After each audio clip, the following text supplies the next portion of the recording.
kesehatan mental kan juga penting banget gitu. Kan kesehatan mental itu juga berpengaruh sama kesehatan fisik kita. Jadi kalau kita sering berpikiran kayak negatif terus kan, kita kan badan kita kan jadi kayak terpengaruh gitu kan. Jadinya kita tuh merasa pusing. Nah, pusing kan termasuk dari gangguan dari kesehatan fisik kita kan. Nah, itu bisa berpengaruh gitu.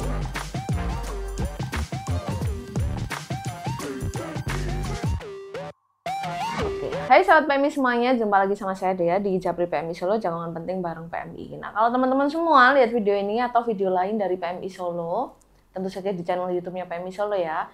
Terus ada iklannya, tolong iklannya jangan di skip karena iklan tersebut sangat berarti untuk saudara kita yang ada di Gria PMI Peduli. Nah, kalau misalkan teman-teman merasa konten ini bermanfaat, jangan lupa klik subscribe, terus share, like, dan komen ya. Oke, jadi karena narasumber saya adalah orang dari generasi tersebut dan dia akan menjawab segala keluh kesah dari generasi tersebut. Jadi ini bukan podcast sembarang podcast ya, tapi ini merupakan sebuah pengakuan. Iya, Dari Gen Z. betul sekali. Ya, dari Gen Z teman-teman dari Fakultas Psikologi ya. Iya, betul sekali. Di UNS ada Ahya dan juga ada Lisa. Hai. Kalau dada-dada, Iya, kuat. Oh iya juga ya. Si Ahya bilang iya lagi, baru mulai. Nah, jadi teman-teman ini kan dari psikologi, saya akan membahas banyak tentang apalagi Gen Z ya. Teman-teman kan dari Gen Z, Gen Z. Cara penyebutnya udah bener ya. Ya, Walaupun saya dari milenial. oh bukan Gen Z ya, Mbak ya? Saya bukan Gen Z. Oh, bukan. Tidak tua. Oh iya, tahu. Tidak tua dari ini. Jadi ini akan membahas tentang kesehatan mental. Seberapa berpengaruhnya kesehatan mental, apalagi kalau kita di sosmed itu ya. Kayaknya Gen Z itu dia gencar banget, apalagi tekanan orang tua. Sebenarnya hidup ini nggak berat, yang berat adalah ekspektasi orang tua. Wah, gitu. Walaupun itu real nggak sebenarnya? Iya. Real ya? Iya, menurutku iya real. Iya, sebagai Gen Z sendiri ya. Sudah dituntut seperti itu oleh orang tua. Iya. Ya sebenarnya enggak sih. Bagus. enggak Kalau dari sih. orang tua sih enggak, cuman kitanya aja yang Ya, buat ekspektasi. terlalu berlebihan ya Gen Z itu ya. Iya. Dramatik banget sih emang. Oh, berarti emang Gen Z drama tuh udah diakui, guys. Tapi nggak soal kesehatan mental. Sebenarnya definisi dari kesehatan mental itu apa sih? Nah, kalau kesehatan mental tuh sebenarnya mungkin banyak orang yang mikir kalau kesehatan mental tuh nggak punya gangguan mental ya. Tapi kan sebenarnya nggak cuman itu aja, tapi gimana mereka itu tahu kemampuan mereka, potensi mereka itu kayak gimana, kelebihan sama kekurangannya itu gimana, terus juga dia bisa menghadapi tekanan hidupnya itu dengan baik, nggak kayak malah melarikan diri atau gimana gitu. Ya, nek bablas guyu. Kan hahaha tahu-tahu gitu terus kan nggak tahu ya. Kalau dari Lisa gimana Ya, nih? betul sekali kata Mbak Ahya ya. Kalau menurut WHO sendiri kayak World Health Health Organization. Organization, betul. Kesehatan mental itu adalah keadaan sejahtera di mana seseorang itu tuh dia memahami potensi dirinya sendiri, terus dia dapat produktif dengan kegiatannya, terus dia tuh bisa mengelola stres, tekanan kayak gitu. Oh gitu, berarti ya belum tentu ya orang yang terlihat kayak beban mental banget itu sebenarnya dia mentalnya kena. Iya. Itu malah dia lebih better dari kita gitu ya, dia Iya. lebih bagus gitu keadaannya, kayak saya ini. Waduh, iya. Jadi emang kesehatan mental tuh nggak sakit mental aja, tapi di mana mereka tuh bisa mengelola hal tersebut dan bisa produktif gitu. Oke, berarti kuncinya itu selama kalian itu digempur apapun tapi kalian tetap produktif, berarti masih sehat gitu. Iya. Sekarang digempur era teman-teman sudah dorong stroller, kalian masih dorong stroller belanjaan ya. Tapi kalian tetap nggak apa-apa gitu, berarti ya it's okay ya. Iya, Oke. betul sekali. Nanti akan dibahas gimana caranya untuk tetap nggak apa-apa di era gempuran ini. Iya. Tapi ngobrol soal Gen Z nih ya. Gen Z itu kan terkenal dengan dia more louder daripada generasi-generasi sebelumnya. Kalau generasi milenial kan ini dididik secara VOC ya. Iya, Jadi betul. harus kuat gitu. Nah, faktor apa sih yang mempengaruhi Gen Z ini untuk lebih sering menyuarakan tentang kesehatan mental khususnya? Kalau faktor buat lebih vokal mungkin mereka lebih aware sama kesehatan mental itu sendiri ya. Kan akses informasinya lebih gampang dicari. Jadi mereka gencar banget nih kayak share pengalaman mereka, baik itu di rumah, di sekolah dia gimana, terus juga mungkin ada yang kerja terus dia share apa yang seharusnya itu kayak gimana tapi dia dapetnya kayak apa. Jadi kalau ada gap antara realnya Real sama Real Madrid, Real atau Barca gitu. enggak real sama idealnya tuh kayak gimana tuh kalau ada gitu. gapnya dia lebih berani untuk speak up gitu sih. Oh gitu, berarti dia merasa kayak harusnya dapat seperti ini, tapi kenapa aku hanya seperti ini, atau harusnya hanya begini, tapi kenapa aku harus lebih gitu, dia berani menyuarakan ya, karena mungkin dia merasa kayak gue banyak temennya nih kalau gue speak up gitu kali Betul ya. sekali, apalagi sekarang kan bisa lewat sosmed gitu, jadi lebih gampang gitu. Oke, jadi begitu dia nge-share cerita, sama guys gitu, terus nggak grup WA gitu ya. Oh gitu, berarti alasan Gen Z lebih speak up soal kesehatan mental itu karena aksesnya yang pertama mudah ya, untuk berkeluh kesah lebih mudah, terus ditanggapinya juga lebih mudah kayak gitu. Jadi akhirnya Gen Z merasa mudah untuk menemukan teman yang sefrekuensi. Bahasa apa sih Gen Z? Tapi penting nggak menurut kalian berdua kesehatan mental ini untuk kehidupan sehari-hari? Kalau dari aku sendiri sih penting ya, soalnya kayak kalau kita ngerasa nggak pas gitu kan, salah satunya dari yang disebutin Mbak Lisa tadi kan ada yang WHO itu kan, salah satunya kayak bisa ngelola emosi dengan baik. Nah kalau misal kita nggak bisa ngelola emosi dengan baik itu kayak jadi kita kayak bisa ngehambat produktivitas gitu loh. Jadi kalau misal kita ada masalah terus kita nggak mood, kan secara nggak langsung bakal mempengaruhi hasil dari pekerjaan kita gitu. Oh begitu. Iya. Lisa ada yang mau ditambahkan? Iya, ada. Apa? Jadi kesehatan mental kan juga penting banget gitu. Kan kesehatan mental itu juga berpengaruh sama kesehatan fisik kita. Jadi kalau kita sering berpikiran kayak negatif terus kan, kita kan badan kita kan jadi kayak terpengaruh gitu kan. Jadinya kita tuh merasa pusing. Nah, pusing kan termasuk dari gangguan dari kesehatan fisik kita kan. Nah, itu bisa berpengaruh gitu. Oke. Berarti memang kesehatan mental ini erat kaitannya dengan kesehatan fisik. Nah, kalau fisiknya sudah terganggu juga, mentalnya juga sudah terganggu, otomatis mempengaruhi kehidupan sehari-hari. Betul sekali. Jadi bad moodan. Iya, betul. Apalagi Gen Z sekarang kayaknya gampang ya. Gampang bad mood ya. Anda gampang bad mood nggak, saudara-saudari? Lebih ke diem sih. Perempuan tidak bercerita ya, tapi update status ya. Bukan laki-laki aja. Bukan laki-laki aja, tapi perempuan tidak bercerita, tapi tahu-tahu update status kamu.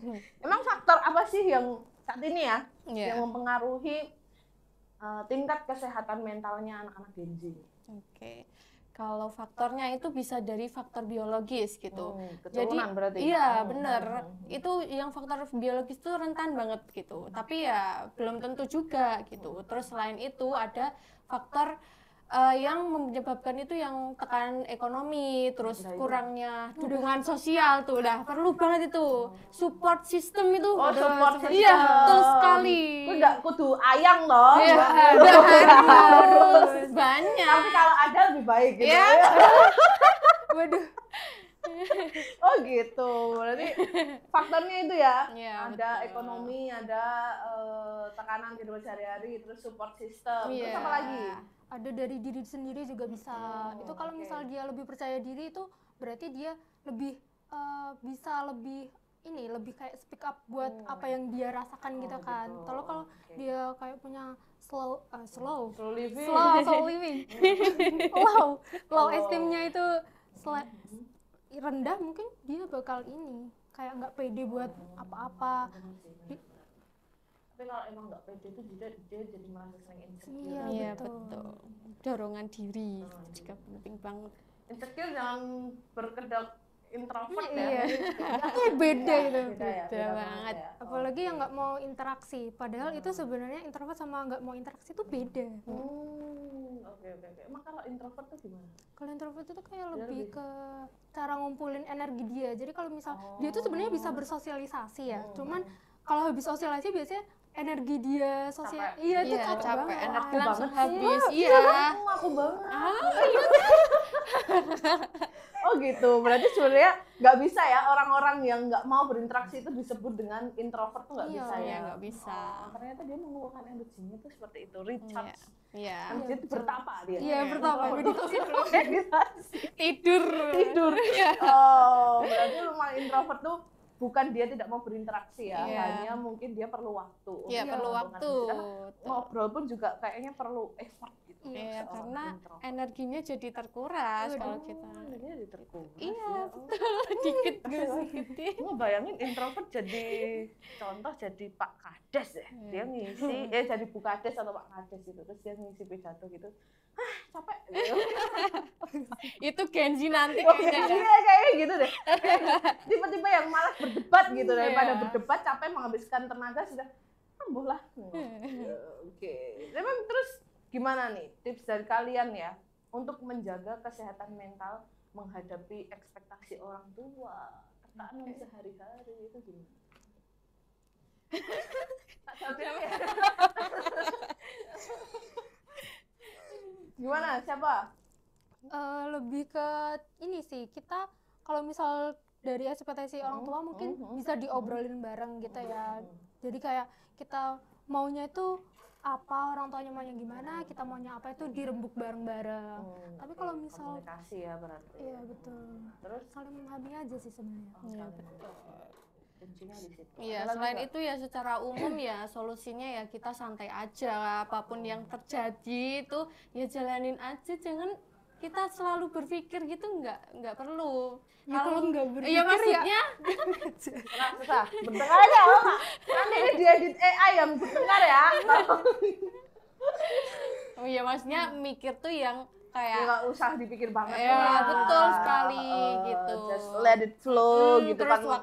waktunya istirahat ya istirahat, waktunya kerja ya kerja, jadi fokus aja gitu. Nah, itu kadang PR-nya yang paling besar adalah di situ. Gimana caranya kita itu slow living. Slow living.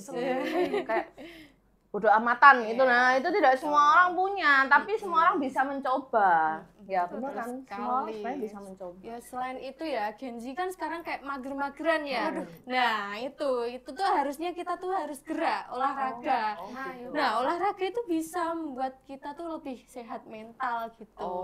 Oh gitu. Ya, Wah. walaupun kayak cuma jalan-jalan di sekitar aja kayak gitu tuh.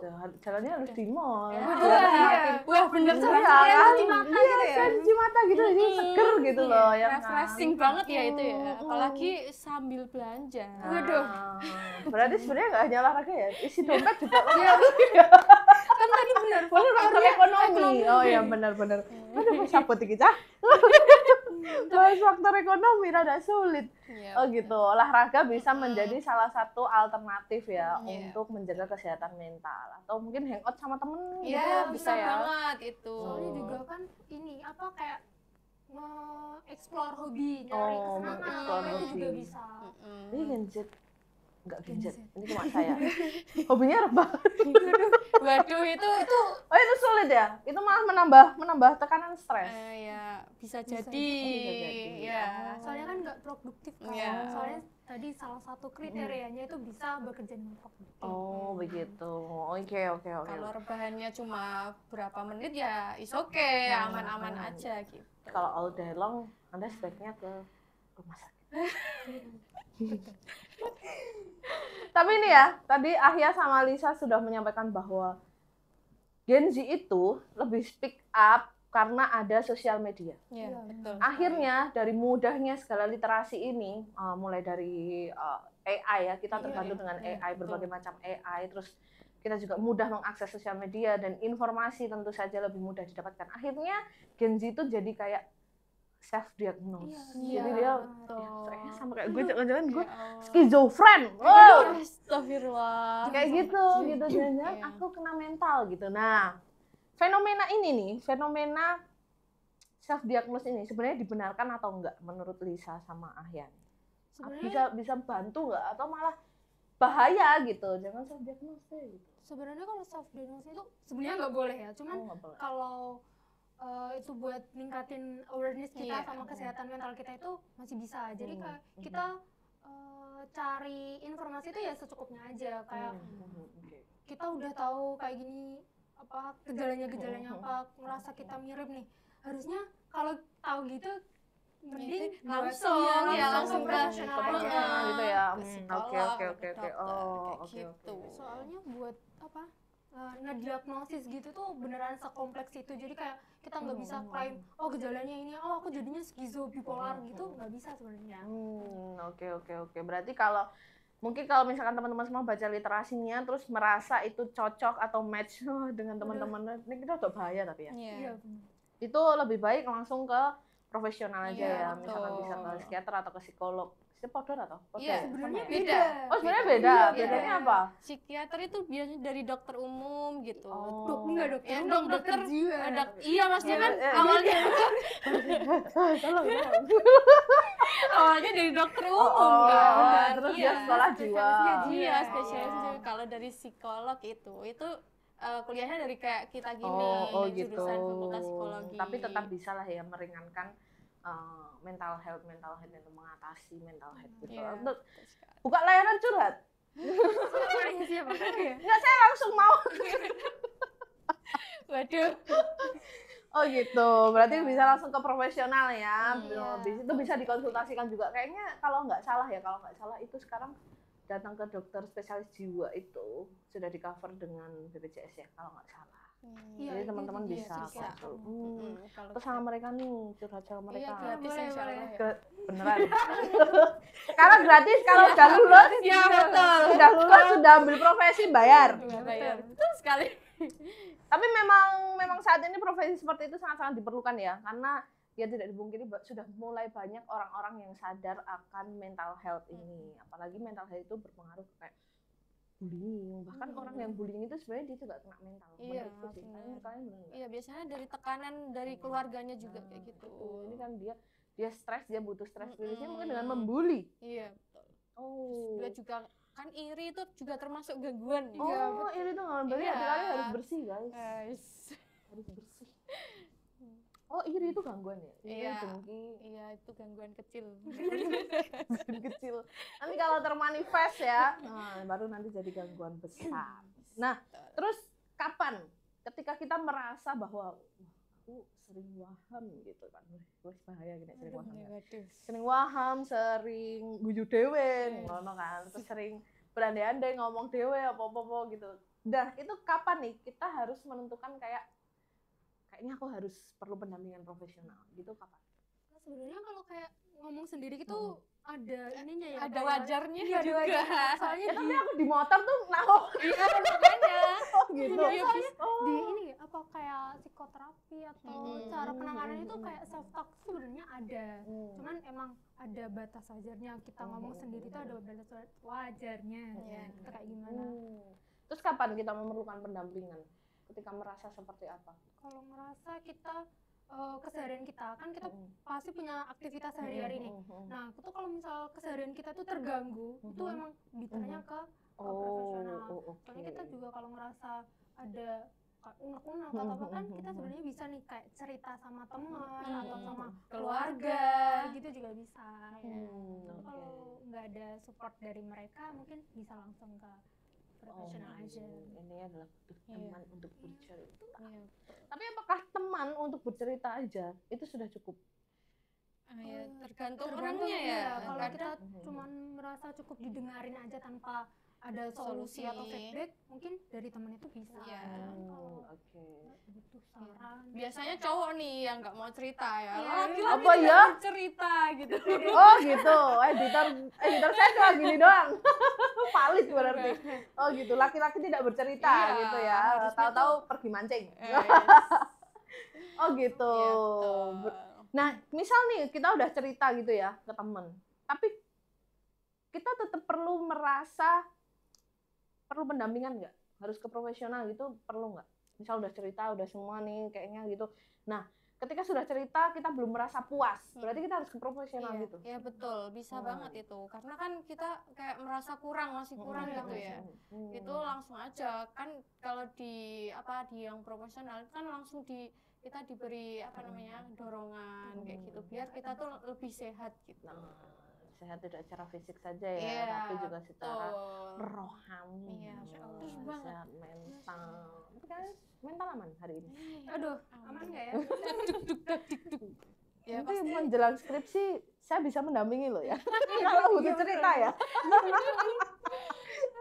Saya bisa menjadi teman bercerita loh ya. Atau mungkin kalau mau cerita bersama netizen kalian bisa datang ke sini lagi, duduk di sini tak podcast nanti cerita. Oke. Gitu ya. Oke, jadi begitu teman-teman semuanya, Gen Z semuanya. Sebenarnya informasi ini tidak hanya untuk Gen Z ya, tapi untuk gen-gen yang lain ya, keseluruhan itu speak up itu tidak ada salahnya. Apalagi ketika kita merasa kita sedang tidak baik-baik saja, teman-teman bisa menghubungi minimal teman atau keluarga atau kakak adik orang tua ya. Jadi semuanya itu bisa selesai dengan empati dan komunikasi. Itu kan buat saya. Oke. Pesannya jangan takut untuk pergi ke yang lebih profesional. Itu kadang stigma. Kadang stigma yang membuat orang itu takut untuk datang ke profesional. Karena biasanya ketika aku habis konsul psikolog gitu, gangguan jiwa. Iya, kayak gitu biasanya kan. Padahal belum tentu ya. Iya, belum tentu. Orang yang datang ke psikolog itu belum tentu dia gangguan jiwa, belum tentu. Oke. Jadi mungkin dia hanya perlu mencari jalan keluarnya. Gitu. Kadang orang kalau sudah kena mental kan udah buntet nih. Iya benar. Nah, ini calon-calon pendamping Anda. Aduh. Amin. Begitu, ada lagi tips-tips yang mau disampaikan mungkin teman-teman semuanya jangan lupa olahraga gitu. Terus jangan lupa hobi. Oh, jangan lupa saluran hobi. Terus ya untuk Gen Z yang belum bekerja mau bekerja itu carilah pekerjaan yang sesuai dengan minat diri Anda gitu. Biar Anda kalau di pekerjaan nanti nggak tertekan gitu. Lebih enjoy aja. Chill. Gitu ya. Ya, enjoy kan, Mbak? Enjoy. Emang tidak terlihat dari wajah saya. Anda tidak tahu saya masuk ke sini berat badan saya berapa, sekarang berapa? Saya masuk sini berat badan saya masih 65 ya. Wow. Itu 5 tahun yang lalu. Sekarang saya sudah 85 teman-teman. Masa tidak terlihat enjoy? Enjoy. sangat makmur. Sangat makmur, benar. Karena sebenarnya memang harus dinikmati itu. Ya, terus carilah lingkungan yang baik gitu. Jangan mencari lingkungan yang malah membuat Anda buruk gitu. Ibaratnya bahasa jangan saiki toksik. Ya, betul. Lingkungan yang toksik gitu. Jangan berkecimpung. Tapi kadang lingkungan toksik ini ya nyaman. Ning pasti dalam hati nurani kita itu berkata kayaknya ini nggak cocok deh. Gitu. Tergantung pribadi masing-masing. Tapi jangan dijadiin kayak mental health itu jadi alasan juga ya. Contoh emang alasan apa? Kayak alasan, aduh, aku ada anxiety nih, aku nggak mau gini-gini, kayak buat menghindar nih, jadi lebih baik jangan. Ya, benar-benar sih, masuk akal sih. Tapi mungkin jika sudah terdiagnos, bisa ya disampaikan ke teman, tapi bukan berarti kalian harus memblok diri kalian sendiri untuk mengeksplor. Dunia ini indah, guys. Betul sekali. Jangan lupa jalan-jalan ke pantai. Kamu suka pantai? Kamu suka apa? Gunung. Saya sukanya di rumah aja. Iya, benar. Ya kan saya remaja jompo, Bu. Masuk ke fase-fase remaja jompo. Jadi saya juga hari-hari pakainya Gen Z udah jompo aja. Hari-hari pakainya koyo. Hari-hari pakai koyo. Jangan Anda stres. Aduh. Dengan tekanan. Kalau stres tuh jangan panik ya, teman-teman. Stres itu sebenarnya hal yang wajar, tapi kita juga perlu mengelola stresnya gitu. Dengan menyalurkan hobi tadi bisa. Olahraga bisa. Intinya perbanyak aktivitas gitu ya, betul, yang positif. Ya. Yang positif dan yang produktif. Jadi kayak gitu kan biar pikiran kita jadi positif gitu. Kalau ini kayak journaling gitu. Journaling ya. Dia kayak nulis-nulis gitu. Kayak gitu. Oke. Nice info Bolo ya. Ini dari teman-teman semuanya mungkin karena mungkin penontonnya di sini juga kebanyakan Gen Z, karena sesama Gen Z biasanya akan masuk itu frekuensinya ya, sama frekuensi. Jadi nanti bisa diterapkan oleh teman-teman Gen Z supaya hidup ini lebih indah, baik-baik saja. Kalian bisa menikmati hidup yang cuma satu kali ini. Oke, begitu. Terima kasih buat Ahya sama Lisa. Nanti next time mungkin kalau udah jadi psikolog ya nanti akan kita undang ke sini lagi. Insyaallah. Amin, doakan ya teman-teman semuanya. Oke, begitu dulu Japri PMI Solo episode kali ini. Sampai jumpa di Japri PMI Solo selanjutnya. Dadah. Bye bye.